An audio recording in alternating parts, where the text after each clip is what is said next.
नमस्कार दोस्तों जैसा कि आप सब जान ही गए होंगे कि कुछ ही देर पहले भारत के एजुकेशन मिनिस्टर धर्मेंद्र प्रधान जी उन्होंने इस्तीफा दे दिया है। आप सब जानते हैं कॉकरोच जनता पार्टी के द्वारा जंतर मंतर पर से लेकर कई जगह देश के अलग अलग हिस्सों में भी यहाँ पर प्रोटेस्ट हो रहे थे और जो सबसे बड़ी मांग थी, क्योंकि वैसे तो मांग कई रखी गई थी, लेकिन जो सबसे इंपॉर्टेंट मांग थी वो था धर्मेंद्र प्रधान जी का इस्तीफा। वो फाइनली यहाँ पर आ चुका है। लेकिन कई सारे सवाल उठते हैं कि आखिरकार उन्होंने रिजिग्नेशन क्यों दिया, सरकार इतनी देरी क्यों की। इनफैक्ट अगर आप देखोगे धर्मेंद्र प्रधान जी ने यहाँ पर एक प्रॉपर लेटर लिखा है, उसके बारे में मैं आपको बताऊंगा कॉकरोच जनता पार्टी क्या कह रही है। इनफैक्ट ये जो पूरा सिस्टम है, मतलब क्या इससे हमारे एजुकेशन में पूरा सुधार आ जाएगा, वो सारी चीजें किस दिशा में जाने वाली हैं, उसके बारे में आपको सब कुछ बताऊंगा। देखिए, सबसे पहले जो मिनिस्टर्स का रेसिग्नेशन था वो काफी ज्यादा जरूरी हो गया था एज पर कॉकरोच जनता पार्टी। यहां पर जो प्रोटेस्टर्स का आर्गुमेंट ये था कि जो पेपर लीक हुआ है, हो सकता है कि यहां पर उन्होंने पर्सनली ये ना कराया हो, लेकिन अल्टीमेट जो अकाउंटेबिलिटी है, जो रिस्पॉन्सिबिलिटी है, वो उन्हीं के ऊपर आती है। और देखो क्या है ना, भारत के अंदर पार्लियामेंट्री सिस्टम ऑफ गवर्नमेंट है।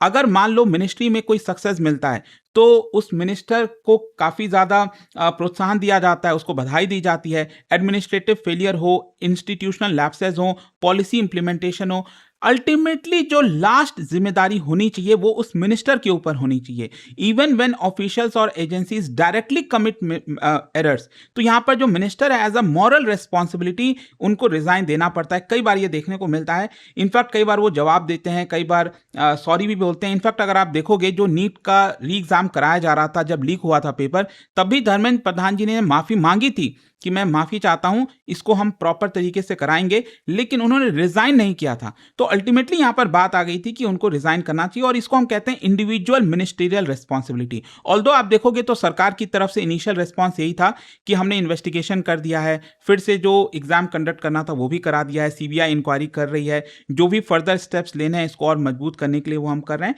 लेकिन इनिशियली अगर आप देखिए तो सरकार रेजिग्नेशन के बारे में कोई भी बातचीत नहीं कर रही थी। अल्टीमेटली यहां पर आप देख सकते हो, मतलब दूर दूर तक लग नहीं रहा था। आज इनफैक्ट अगर आप देखिए तो थर्ड राउंड ऑफ मीटिंग होना था कॉकरोच जनता पार्टी और सरकार के बीच में। तभी उस मीटिंग के जस्ट पहले धर्मेंद्र प्रधान जी का यहां पर ट्विटर पर यह लेटर आ जाता है सबके सामने, और इसको मैं आपको अच्छे से डिटेल से बताता हूं कि आखिरकार उन्होंने क्या क्या बोला है। देखिए, सबसे पहले तो उन्होंने कहा है माय यंग फ्रेंड्स, वो डायरेक्टली स्टूडेंट्स को एड्रेस कर रहे हैं। उन्होंने कहा कि I have been dedicated to students, teachers, education reform for over 4 decades. In fact recently आपको याद होगा एक खबर भी आई थी कि 1997 में उड़ीसा में भी उन्होंने प्रोटेस्ट किया था पेपर लीक को लेकर। अल्टीमेटली जो भी हो, आज वो मिनिस्टर हैं, उन्हीं के खिलाफ यहां पर प्रोटेस्ट हो रहे थे। लेकिन उनका कहना है कि पिछले 4 दशकों से मैं यहां पर इसके प्रति डेडिकेटेड हूं। I deeply respect the aspirations, emotions जो कंट्री के यूथ का है, यहां पर जो ड्रीम्स हैं भारत के यंग जनरेशन का, उसको फुलफिल करना एक मॉरल कमिटमेंट है मेरा।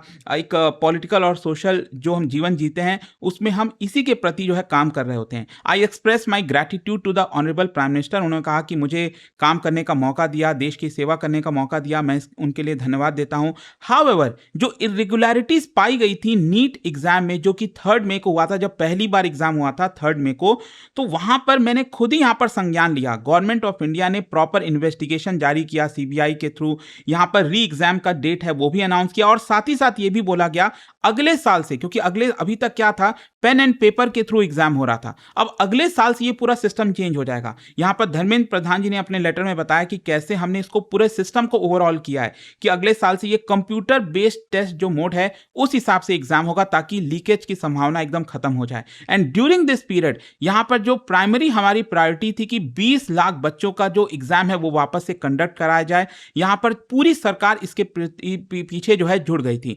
Further more with the cooperation of students, guidance, guardians, parents, यहां पर जो एग्जामिनेशन है वो 21 जून को दोबारा कराया गया।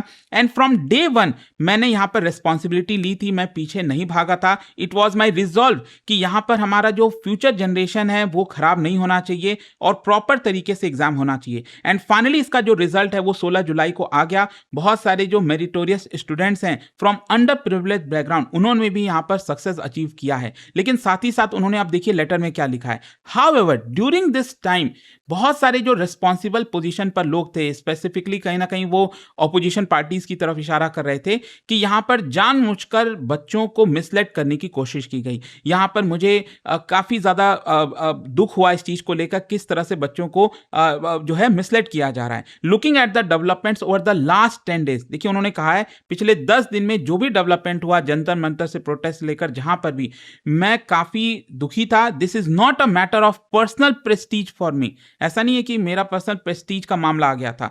The youth of power of India is the true strength of this country. We will not let the country's youth power fall into a web of confusion. This is my resolve. Ultimately मैं चाहता था कि जो youth है उसका जो शक्ति है वो फालतू ना जाए। And considering that anti-national forces should not take advantage, जो भी इस समय चल रहा था जंतर मंतर से लेकर जगह जगह, एंटी नेशनल जो फोर्सेज हैं वो यहाँ पर कहीं ना कहीं चीजों को कैप्चर करने की कोशिश कर रहे थे, उसका एडवांटेज लेने की कोशिश कर रहे थे। इस देश की यूनिटी को ध्यान में रखते हुए, यहाँ पर हर एक स्टूडेंट का फ्यूचर को ध्यान में रखते हुए मैंने यहाँ पर डिसाइड किया है कि मैं अपना जो रेजिग्नेशन है वो प्रधानमंत्री मोदी जी को दे रहा हूं। I express my heartful gratitude to the honourable prime minister for his guidance, trust and continuous support. साथ ही साथ उन्होंने कहा service to the nation is the highest priority of my life and मैं हमेशा उसके लिए डेडिकेटेड रहूंगा। And with the blessings of lord Shri Jagannath ji, I will continue to dedicate myself in every possible way in the future to fulfil the aspirations of mother India and the people of Orissa and the youth of the country. आप सब जानते हैं धर्मेंद्र प्रधान जी उड़ीसा से belong करते हैं। अच्छा, ये जब रेजिग्नेशन आया, मतलब जंतर मंतर पर जो स्टूडेंट्स प्रोटेस्ट कर रहे थे, जो कॉकरोच जनता पार्टी है, उनके बीच में बस सेलिब्रेशन की लहर दौड़ गई और आप देख सकते हो यहाँ पर नारे लगने लग गए, छात्र शक्ति जिंदाबाद। और इनफैक्ट एक इंस्टाग्राम पर कॉकरोच जनता पार्टी ने वीडियो भी डाला सेलिब्रेशन का। अभिजीत दिपके जो है, ऑल्दो उन्होंने आज कहा था कि उनको बुखार है, टाइफाइड हो गया है, उनका भी सेलिब्रेशन दिख रहा था। लेकिन सवाल ये उठता है कि अचानक से ऐसा कैसे हुआ? देखो, पहले तो अभी तक सरकार टस से मस नहीं हो रही थी, रेजिग्नेशन तो दूर की बहुत दूर की बात है, जो इनिशियल कुछ डिमांड्स थी उसको कैसे जैसे सरकार फुलफिल करने के लिए रेडी हुई, लेकिन अल्टीमेटली मामला रेजिग्नेशन को लेकर अटक गया था। तो इसके पीछे का असली कारण क्या है? देखो, सबसे पहला चीज तो एक तो जो पॉलिटिकल और पब्लिक प्रेशर है वो लगातार बढ़ता जा रहा था, स्पेशली ऑपोजिशन पार्टीज। आपने देखा होगा राहुल गांधी जी वो भी सड़क पर आ गए थे, प्राइम मिनिस्टर ऑफिस के बाहर उन्होंने धरना दे दिया था। इनफैक्ट ऑपोजिशन पार्टीज ने यह भी कह दिया था कि हम पार्लियामेंट तब तक नहीं चलने देंगे जब तक धर्मेंद्र प्रधान जी इस्तीफा नहीं दे जाते। तो कहीं ना कहीं ऐसा लग रहा था जो पूरा मॉनसून सेशन है पार्लियामेंट का वो भी वॉश आउट हो जाएगा, क्योंकि बहुत सारे इंपॉर्टेंट बिल्स आने थे। ध्यान रखिएगा, सरकार कहीं ना, क्योंकि सरकार के पास अभी वो बहुमत नहीं है, 2/3 वाली जो मेजोरिटी चाहिए थी वो नहीं है। और आपने देखा होगा पीछे से शरद पवार जी के साथ बहुत सारे पार्टीज के साथ अभी मिलना जुलना लगा हुआ है। कहीं ना कहीं सरकार अपनी 2/3 मेजोरिटी कलेक्ट करने की कोशिश कर रही है, क्योंकि हो सकता है बहुत सारे जो इंपॉर्टेंट बिल्स हैं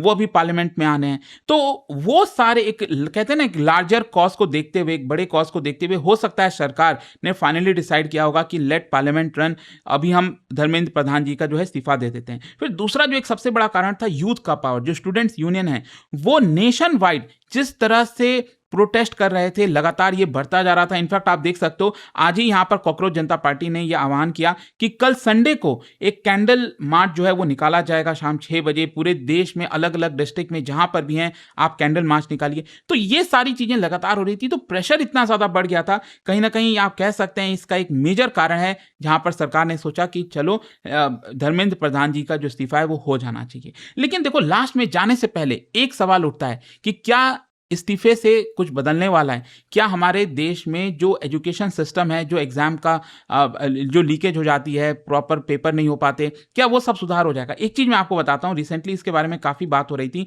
कि पिछले 12 सालों से, जब से एनडीए सरकार है तब से लेकर अभी तक एजुकेशन के अंदर जो सरकार पैसा खर्च करती है उसमें क्या बदलाव हुआ है। अगर आप देखोगे 2013-14 में हमारे देश का जो टोटल बजट है, जो सरकार बजट पेश करती है ना, उसका जो टोटल बजट है 2013-14 में एजुकेशन मिनिस्ट्री को मिलता था उसका 4.6%। आपको पता है अब यह गिरकर हो गया सिर्फ 2.5%।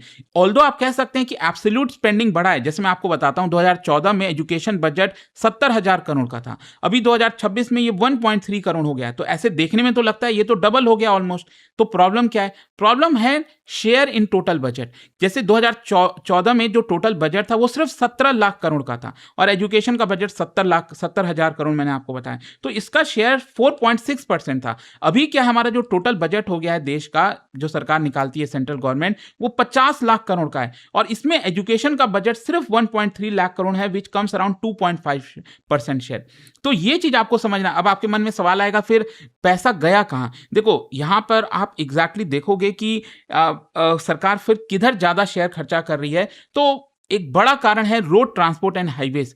पहले इनफैक्ट आप देखोगे 2013-14 में जो रोड ट्रांसपोर्ट एंड हाईवेज को बजट मिला था उसके मुकाबले एजुकेशन और हेल्थ पर 3 गुना सरकार खर्च करती थी।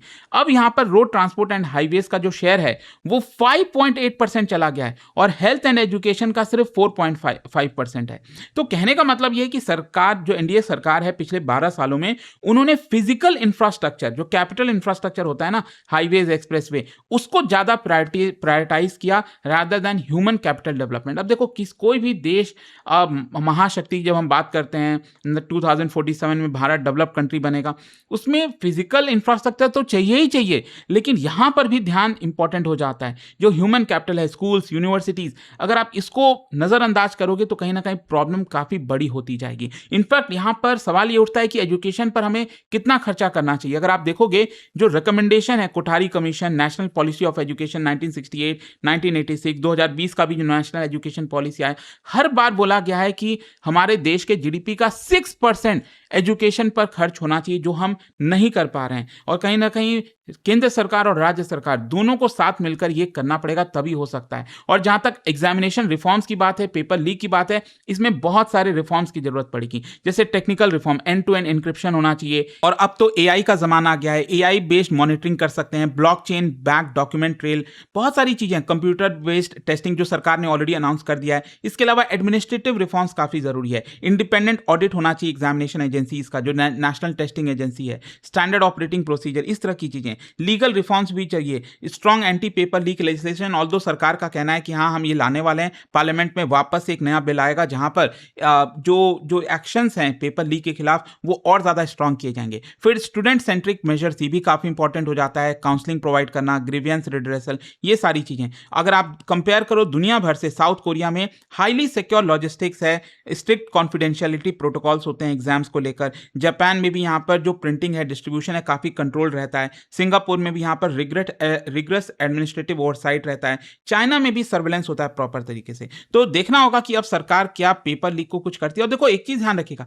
ये सिर्फ केंद्र सरकार की बात नहीं है, अगर आप देश के कितने सारे राज्य ले लीजिए, वहां पर तो क्या बुरा हाल हो रखा है। राजस्थान का आप देखिए, इनफैक्ट अभी कुछ दिन पहले अभी खबरें आ रही थी, दिखाया जा रहा था कि कैसे जो प्रियंका गांधी जी हैं, जब कांग्रेस की सरकार थी राजस्थान में, वहां पर भी उन्होंने इस चीज के बारे में बात किया कि पेपर लीक इतना आसानी से सुलझने वाला नहीं है, हम सब मिलकर काम करना पड़ेगा। अभी आजकल पंजाब के बारे में बात होने लगी है। तो ये हर जगह की प्रॉब्लम है। देखते हैं केंद्र सरकार राज्य सरकारों के साथ मिलकर किस तरह से काम करती है, क्या वो कर पाती है कि नहीं। क्या ये जो पूरा प्रोटेस्ट हुआ है वो बस एक रेजिग्नेशन से खत्म हो जाएगा? आपका क्या सोचना है दोस्तों, कमेंट्स में जरूर बताइएगा। जाने से पहले एक बहुत ही इंटरेस्टिंग क्वेश्चन, क्योंकि हम मिनिस्टर्स की बात कर रहे हैं, यहां पर 2 स्टेटमेंट दिया है council of minister, cabinet minister को लेकर, और इसका जो राइट आंसर है आप सब जानते हैं, मेरे इंस्टाग्राम पर तो मिलेगा ही, वहां पर अगर आप नहीं, कोई बात नहीं, टेलीग्राम से ले सकते हैं इसका सही उत्तर। और दोस्तों मैं आपको बता दूं, 27 जुलाई परसों से स्टडी आईक्यू पर हमारा नया फाउंडेशन बैच स्टार्ट हो रहा है, जिसके अंदर मेंटरशिप, टेस्ट सीरीज, रिवीजन सब कुछ मिलेगा। मतलब यहां पर एंड टू एंड जो प्रिपरेशन होता है, प्रीलिम से लेकर इंटरव्यू तक, इनफैक्ट 18 बुक्स का पूरा सेट आपके घर पर भेज दिया जाएगा। कोई डाउट है, प्रॉब्लम है आपको, तो ये फोन नंबर दिया है, इस पे कॉल करिए, यूज करिए कोड अंकित लाइव मैक्सिमम डिस्काउंट के लिए। स्टडी IQ IAS, आपका सिलेक्शन हमारा मिशन।